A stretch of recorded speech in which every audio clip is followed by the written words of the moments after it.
Hello everyone, welcome to civil navigator. आज की class में हम उत्तराखंड से रिलेटेड बेसिक फैक्ट्स देखेंगे, जिससे हमें एक ओवरव्यू मिलेगा उत्तराखंड के बारे में, जो कि आगे आने वाली क्लासेस, चाहे वो जियोग्राफी की हो, पॉलिटी हो, इकोनॉमी हो या हिस्ट्री की क्लासेज हो, उनको समझने में मदद करेगा। एक ओवरव्यू होगा हमारे पास, जिसके ज़रिए हम लोग बेहतर तरीके से समझ पाएंगे आगे आने वाली क्लासेज को।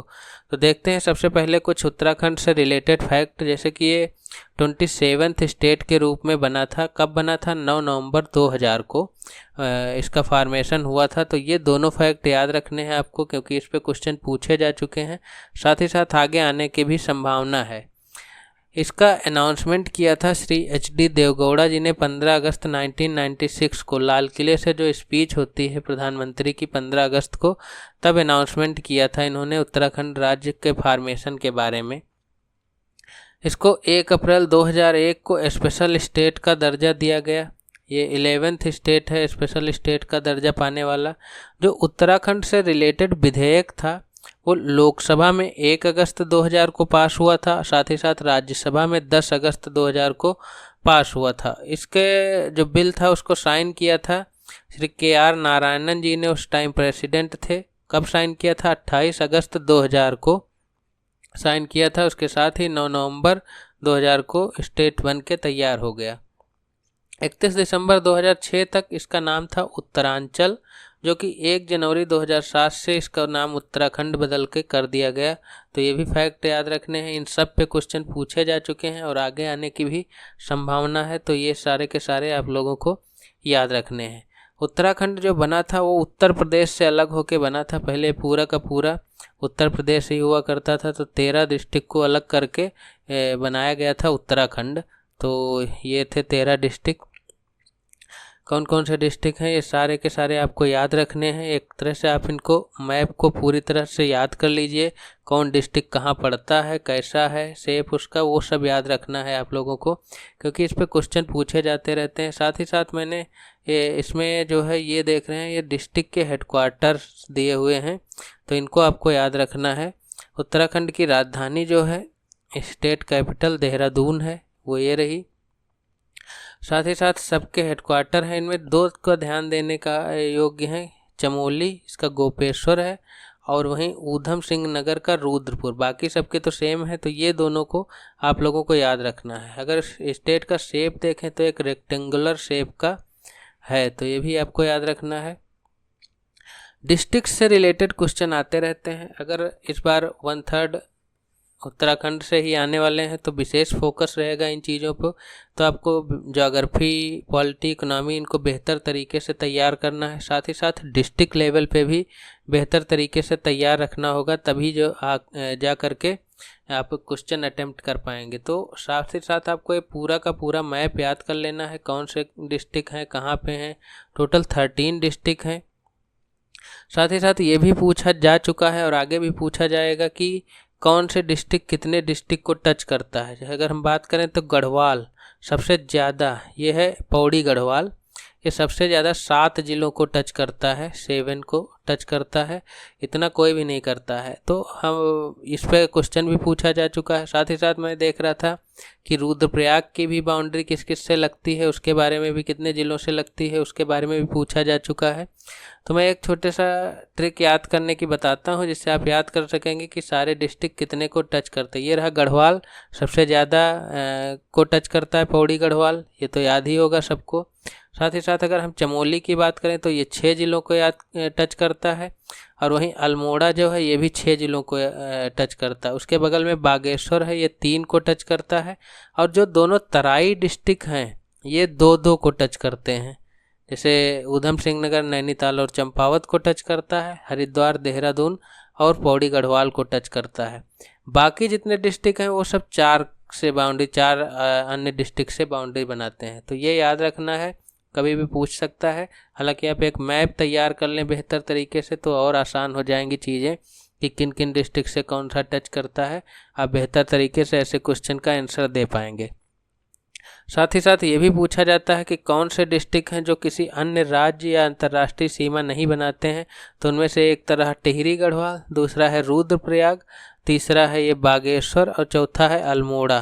तो 4 ज़िले ऐसे हैं जो किसी और से ना तो किसी स्टेट से बाउंड्री बनाते हैं, ना ही इंटरनेशनल बाउंड्री बनाते हैं। तो ये कुछ फैक्ट हैं, इनसे क्वेश्चन आते रहे हैं, तो इनको आपको तैयार करना है। साथ ही साथ अक्सर मैंने देखा है 2-4 क्वेश्चन कि पूछ लेते हैं कि कौन सा डिस्ट्रिक्ट कब बना है। पिथौरागढ़ का जैसे पूछा जा चुका है, इन 3 के बारे में पूछा जा चुका है, क्योंकि ये तीनों 1997 में ही बने थे, रुद्रप्रयाग, चंपावत, बागेश्वर। साथ ही साथ इनको भी आप याद रख लें, तीनों एक साथ ही बने हैं 1960 में, और तीनों बॉर्डर डिस्ट्रिक्ट हैं, पिथौरागढ़, उत्तरकाशी, चमोली, जो चीन से बॉर्डर बनाते हैं, वही तीनों के तीनों हैं। और सबसे पुराना पौड़ी गढ़वाल है ही है, और आप पिथौरागढ़ पूछा जा चुका है। तो ये सब याद रखें तो आप बेहतर तरीके से क्वेश्चन को अटेम्प्ट कर पाएंगे। साथ ही साथ हम लोग लेटिट्यूडनल और लॉन्गिट्यूडनल पोजीशन भी देख लेते हैं, हालांकि इसको हम लोग ज्योग्राफी में डिटेल में कवर करेंगे। तो लेटिट्यूड्स क्या होते हैं, जैसे लेटे लेटे होते हैं, तो इसका लेटिट्यूडनल एक्सटेंट कहाँ से 28 डिग्री 43 मिनट से नॉर्थ से 31 डिग्री 27 मिनट नॉर्थ तक फैला हुआ है। वहीं अगर लॉन्गिट्यूड की बात करें, जिनको देशांतर बोला जाता है, तो वो कहाँ से कहाँ तक है 77 डिग्री 34 मिनट ईस्ट से 81 डिग्री 02 मिनट ईस्ट तक का है। बाकी इससे बाकी जो भी रिलेटेड है वो हम लोग ज्योग्राफी में कवर करेंगे। अगर बाउंड्री की बात करें तो एक साइड हिमाचल प्रदेश है, राजनीतिक सीमा बनाता है, दूसरी साइड उत्तर प्रदेश है, एक साइड नेपाल है और एक साइड तिब्बत या चीन है। तो ये दोनों इंटरनेशनल बाउंड्री है, ये स्टेट से टच करता है। हमने अक्षांशीय देशांतरी पोजीशन देख ली है, ये रहा हिमाचल प्रदेश, ये रहा उत्तर प्रदेश, इधर नेपाल बनाता है, इधर चीन से लगभग 350 किलोमीटर की सीमा बनाता है और नेपाल से बनाता है 275 किलोमीटर की। साथ ही साथ अगर हम सबसे उत्तर का डिस्ट्रिक्ट देखें तो वो उत्तरकाशी है, नाम में ही उत्तर है। दक्षिण की बात करें तो ऊधम सिंह नगर है, ये रहा। और सबसे ईस्टर्न की बात करें तो ये रहा पिथौरागढ़। और सबसे वेस्टर्न पश्चिमी डिस्ट्रिक्ट की बात करें तो ये है देहरादून। लंबाई देखें तो 358 किलोमीटर लंबाई है और चौड़ाई है 320 किलोमीटर। तो कुल मिला के इसका एरिया लगभग 53,483 वर्ग किलोमीटर का एरिया कवर करता है। अगर हम प्राकृतिक सीमा की बात करें तो एक साइड तिब्बत हिमालय है, एक साइड टोंस है, यहाँ पे कहीं बहती है हिमाचल प्रदेश में, जिसको हम ज्योग्राफी में कवर करेंगे, और एक साइड नेपाल के साथ काली नदी सीमा बनाती है, सबसे लंबी नदी भी है उत्तराखंड की। और नीचे तराई, जो गंगा का मैदान और तराई क्षेत्र है, उससे अलग होता है पहाड़ी राज्य उत्तराखंड। तो ये कुछ बेसिक फैक्ट इससे रिलेटेड हैं।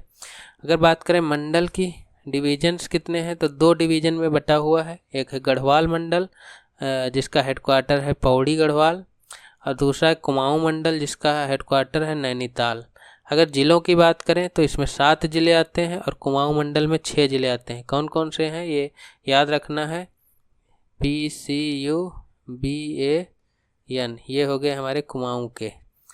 P से पिथौरागढ़, C से चंपावत, U से ऊधम सिंह नगर, B से बागेश्वर, A से अल्मोड़ा और N से नैनीताल। सीरीज में ही हैं, तो इनको याद रखना आसान हो जाएगा आपके लिए। 6 डिस्ट्रिक्ट, बाकी जो बचे वो सारे के सारे गढ़वाल में होंगे, जैसे उत्तरकाशी, रुद्रप्रयाग, चमोली, टिहरी गढ़वाल, पौड़ी गढ़वाल, हरिद्वार और देहरादून। तो ये सारे के सारे आपके आएंगे गढ़वाल मंडल में। इससे रिलेटेड क्वेश्चन भी पूछे जाते रहे हैं। एक क्वेश्चन में देख रहा था कि पूछा था कि कुमाऊं के कितने ज़िले गढ़वाल मंडल को टच करते हैं। तो ये रहा 1, 2, 3, 4। क्वेश्चन बदल भी सकता है, गढ़वाल के कितने ज़िले कुमाऊं मंडल को टच करते हैं, तो 2 ही आंसर होगा। तो कैसा पूछा है उस हिसाब से आप अगर मैप बेहतर तरीके से तैयार कर रखे होंगे तो आसानी से अटेम्प्ट कर पाएंगे। लार्जेस्ट और स्मॉलेस्ट डिस्ट्रिक्ट की बात कर लेते हैं। तो लार्जेस्ट डिस्ट्रिक्ट में चमोली, उत्तरकाशी और पिथौरागढ़, तीनों के तीनों ऊपर के जो डिस्ट्रिक्ट हैं चीन से सीमा बनाते हैं। तो ये रहा सबसे बड़ा 2 नंबर का और ये 3 नंबर का। सबसे छोटे डिस्ट्रिक्ट की बात करें तो चंपावत, रुद्रप्रयाग और बागेश्वर सबसे छोटा ये चंपावत, उससे बड़ा रुद्रप्रयाग और उससे बड़ा बागेश्वर। इन पे क्वेश्चन पूछे जाते हैं कि कौन से सबसे बड़े हैं। मैंने देखा है बीच के भी कुछ डिस्ट्रिक्ट उठा के पूछ लेते हैं, तो आप एक लिस्ट अगर क्रम से तैयार कर लें तो ज़्यादा आसान होगा। हालांकि ये तो इजीली आप फाइंड आउट कर पाएंगे सबसे छोटे कौन से हैं, ऊपर के सबसे बड़े भी फाइंड आउट कर पाएंगे, तो आसान रहेगा आपके लिए इनका आंसर ढूंढना। एक लिस्ट दी है, देख लो, एक नज़र डाल सकते हैं आप इस पे। एरिया के साथ दी हुई है, वो नहीं याद रखना है। हालांकि आप इन दोनों 3 का याद रख सकते हैं, साथ ही साथ इन 2 का याद रख लें। कभी कभी पूछ लेता है सबसे बड़े डिस्ट्रिक्ट का एरिया कितना है। साथ ही साथ हमने हेडक्वार्टर की बात ही की थी, जैसे डिस्ट्रिक्ट हेडक्वार्टर में एक तो चमोली का याद रखना था और दूसरा आपको ऊधम सिंह नगर का रुद्रपुर याद रखना था, बाकी सब सेम है। बॉर्डर डिस्ट्रिक्ट की बात करें तो हिमाचल प्रदेश से उत्तराखंड के 2 डिस्ट्रिक्ट, एक देहरादून और दूसरा उत्तरकाशी सीमा बनाते हैं। उत्तर प्रदेश से बात करें तो 5 जिले हैं जो उत्तर प्रदेश से सीमा बनाते हैं, देहरादून, हरिद्वार, पौड़ी गढ़वाल, नैनीताल और ऊधम सिंह नगर। तो ये 5 जिले हैं जो उत्तर प्रदेश के 7 जिलों को टच करते हैं। इस मैप में देख के आप लग रहा होगा कि हरियाणा भी सीमा बनाता है, लेकिन हरियाणा टच नहीं करता है। अगर इसको हम जूम करके देखें तो ये रहा हिमाचल, सीधे उत्तर प्रदेश को टच करता है, हरियाणा बीच में छूट जाता है। तो एक गैप है उत्तराखंड और हरियाणा के बीच में, तो उत्तराखंड हरियाणा को टच नहीं करता है, ये ध्यान रखना। ये यहाँ से अलग होगा मैप, ये ऊधम सिंह नगर होगा। एक कभी कभी क्वेश्चन पूछ लेता है कि उत्तर प्रदेश के कौन कौन से ज़िले टच करते हैं उत्तराखंड को, तो ये भी याद रख कर लीजिए आप। पीलीभीत, बरेली, ये रामपुर होगा, मुरादाबाद, बिजनौर, मुजफ्फरनगर, सहारनपुर, ये है हरिद्वार। एक बार क्वेश्चन पूछ चुका है कि नैनीताल को उत्तर प्रदेश का कौन सा डिस्ट्रिक्ट टच करता है, तो ये बिजनौर टच करेगा। तो सबसे लंबी सीमा किसकी होगी, ऊधम सिंह नगर की, और सबसे छोटी सीमा नैनीताल ही बनाएगा, क्योंकि आप इस मैप में देख सकते हैं सबसे लंबी सीमा उत्तर प्रदेश के साथ ऊधम सिंह नगर की होगी और सबसे छोटी सीमा होगी नैनीताल की। तो ये फैक्ट हैं, इनको भी याद रखना है आपको। इंटरनेशनल बाउंड्री की बात करें तो एक साइड है चाइना और एक साइड है नेपाल, तो आसान है, ये रहा पिथौरागढ़, चमोली, उत्तरकाशी, इधर भी चंपावत और ऊधम सिंह नगर, PCU, पिथौरागढ़ कॉमन हो गया, इधर चंपावत, ऊधम सिंह नगर, इधर चमोली और उत्तरकाशी। तो ये तीनों चीन से सीमा बनाते हैं और ये 3 बनाते हैं नेपाल से, तो ये तो कॉमन है। तो टोटल 5 जिले ऐसे हैं जो इंटरनेशनल बाउंड्री बनाते हैं, उसमें से पिथौरागढ़ चाइना और नेपाल दोनों के साथ बाउंड्री बनाता है। तो सबसे लंबी इंटरनेशनल बाउंड्री किसकी हो गई, वो भी पिथौरागढ़ ही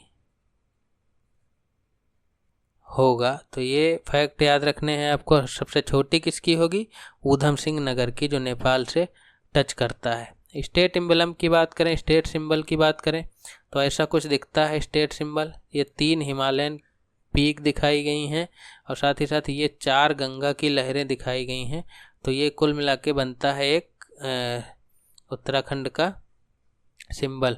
उसके बीच में अशोक चिन्ह बना हुआ है और नीचे सत्यमेव जयते जो मुंडोक उपनिषद से लिया गया है, और नीचे उत्तराखंड राज्य लिखा हुआ है। ये केवल रेड कलर का है, बाकी सब ब्लू कलर का है।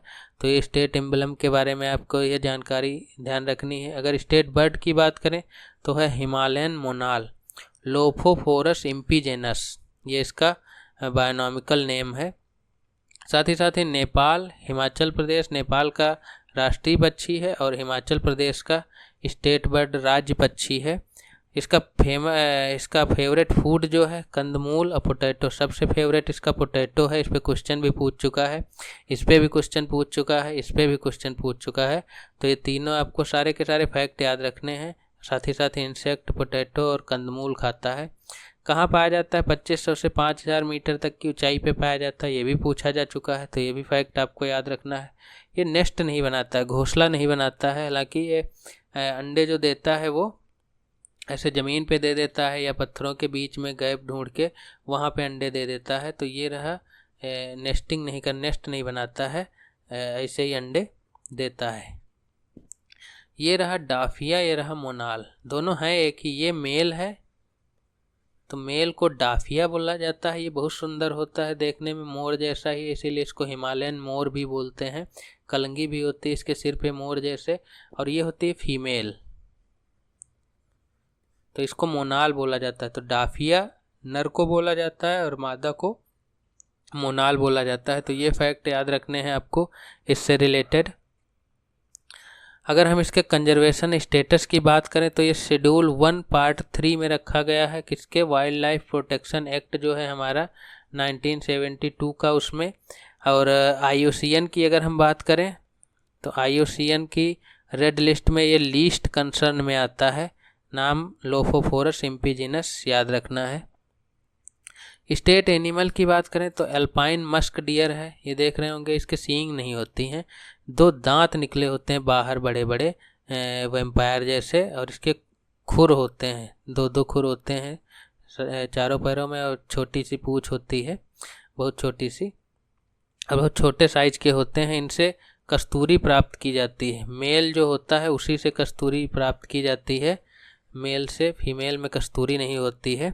तो ये बहुत यूनिक गंध होती है कस्तूरी की, उसी वजह से इनका शिकार किया जाता है। ये लगभग 40 से 60 सेंटीमीटर ही लंबे होते हैं। जैसे हमने बताया कि इनके आगे के 2 दांत ऊपर के साइड के निकले रहते हैं, जो मुंह में फिट नहीं होते हैं, वो बाहर ऐसे निकले रहते हैं, जिनका उपयोग अपने ये संरक्षण में करते हैं, साथ ही साथ लड़ाई में भी करते हैं आपस में। लगभग 20 ईयर की इनकी एवरेज एज होती है।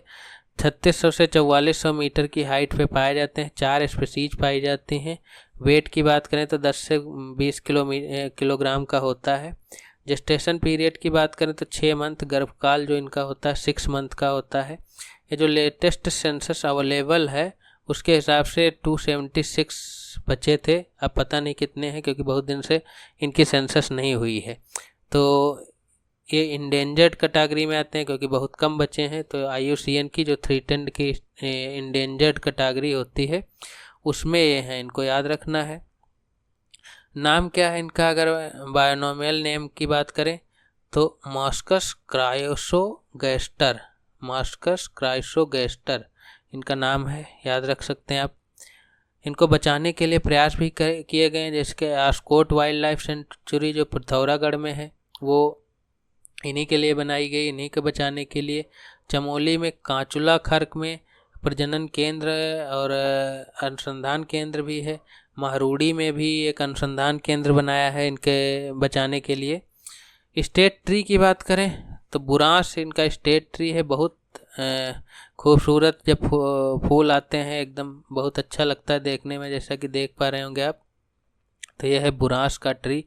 जैसे जैसे समुद्र से आप ऊपर जाएंगे, हाइट पे जाते जाएंगे समुद्र तल से, तो इनका जो है नीचे जो मिलते हैं वो गहरे लाल रंग के होते हैं, उसके ऊपर जाएंगे तो गुलाबी रंग के मिलेंगे, और जैसे ही आप 11,000 फीट से ऊपर जाएंगे तो सफ़ेद कलर के हो जाते हैं। तो ये कलर चेंज करते रहते हैं हाइट के हिसाब से।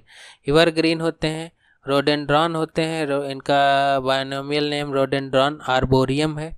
केवल पहाड़ों पे ही उग सकते हैं, इनको आप प्लेन में नहीं उगा सकते हैं। तो ये केवल और केवल पहाड़ों पे ही पाए जाते हैं। 1500 से 4000 मीटर की ऊंचाई तक ये पाए जाते हैं। इनका जो जूस होता है वो हार्ट पेशेंट के लिए, हार्ट के लिए बहुत अच्छा होता है। इसका कलर भी बनाया जाता है इसके फ्लावर से। खिलने का समय क्या होता है? जैसे गर्मी की शुरुआत होती है मकर संक्रांति के बाद से, जब सूरज जो है इक्वेटर की तरफ मूव करता है, तो मकर संक्रांति से बैसाखी तक जो है जब गर्मी बढ़ना स्टार्ट होती है नॉर्दर्न हेमिस्फीयर में, तब ये खिलना स्टार्ट होते हैं। बैसाखी तक खिल चुके होते हैं। इसको प्रोटेक्टेड ट्री में रखा गया है फॉरेस्ट प्रोटेक्शन एक्ट 1974 के अंतर्गत। फिर भी ये जो है खतरे में है, इनकी कटाई बहुत ज़्यादा होती है। स्टेट फ्लावर की बात करें तो स्टेट फ्लावर है ब्रह्म कमल। इसका जीव वैज्ञानिक नाम सोसूरिया ओबलाटा नाम है इसका, ये सोसूरिया ओबलाटा एस्टेरिका फैमिली का है। उत्तराखंड में इसे कौल पदम नाम से जाना जाता है। उत्तराखंड में इसकी 24 प्रजातियां मिलती हैं। ये सारे फैक्ट याद रखने हैं, पूछे जा चुके हैं। पूरे विश्व की बात करें तो 210 प्रजातियां लगभग पाई जाती हैं, ये याद रखना है क्योंकि ये बहुत इम्पॉर्टेंट है। खिलने का समय जुलाई से सितंबर, लगभग 3 महीने ही होता है इनका टाइम खिलने का। वेदों में भी इनका वर्णन मिलता है। इसे सौगंधिक पुष्प बोला जाता है क्योंकि बहुत खुशबूदार होते हैं। इनको भगवान शिव पे चढ़ाया जाता है। सारे के सारे पूछे जा चुके हैं फैक्ट, तो इसीलिए मैंने डाल दिए हैं सारे के सारे। 70 से 80 सेंटीमीटर हाइट होती है इनकी। जुलाई से सितंबर तक 3 महीने के तक फूल खिलते हैं इसमें। अब फूल कोई अलग से टहनी में नहीं आते हैं, ये एक तरह से पत्तियां ही होती हैं जो खिलती हैं। देख रहे हैं, पूरी पत्ती ही है बैगनी कलर की जो खिलती है, बहुत खुशबूदार होते हैं। तो एस्टेरेसी कुल का पौधा है जिसमें सूर्यमुखी, गेंदा, डहेलिया, कुसुम ये सब के सब इसी कुल के पौधे हैं। उसी में आता है हमारा ये ब्रह्म कमल। बटरफ्लाई की बात करें तो 2016 में घोषित की गई कॉमन पिकॉक बहुत ही खूबसूरत तितली है जिसका जैव वैज्ञानिक नाम पैपिलियो क्रीनो है। स्टेट गेम की बात करें तो फुटबॉल है स्टेट गेम। वहीं स्टेट म्यूजिकल इंस्ट्रूमेंट की बात करें तो ढोल स्टेट म्यूजिकल इंस्ट्रूमेंट है। ये रही ढोल, ये जो है ये है दमाऊ। तो हर कार्यक्रम में लगभग ढोल दमाऊ तो बजते ही हैं। तो इन चीज़ों के बारे में आपको ध्यान रखना है। अगली क्लास में ज्योग्राफी शुरू होगी। उत्तराखंड से रिलेटेड क्या ज्योग्राफी है, क्या क्वेश्चन पूछे गए हैं, उसी के आधार पे। Thank you.